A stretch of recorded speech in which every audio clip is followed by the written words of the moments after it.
सिलिङको height कति राख्ने त? यदि रुमको हाइट चाहिँ तपाईको 10 फिट छ भने नर्मली चाहिँ एउटा बीमको साइज भनेको तपाईको करिब 1 फिट 2 इन्च हुन्छ र फल सिलिङ च्यानलको लागि थप करिब 2 इन्च स्पेसिङ राखेर चाहिँ स्ल्याबबाट करिब तपाईले चाहिँ 1 फिट 4 इन्च तल फल सिलिङ राख्न सक्नुहुन्छ।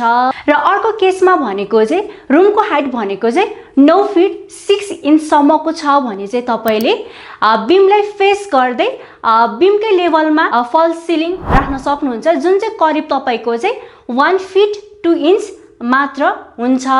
र अर्को केसमा चाहिँ यदि रुम भित्र बीम नै परेको छैन भने तपाईले त्यस्तो केसमा चाहिँ स्ल्याबबाट करिब 2 अथवा 3 इन्च स्पेसिङ राखेर पनि फल सिलिङ चाहिँ राख्न सक्नुहुन्छ।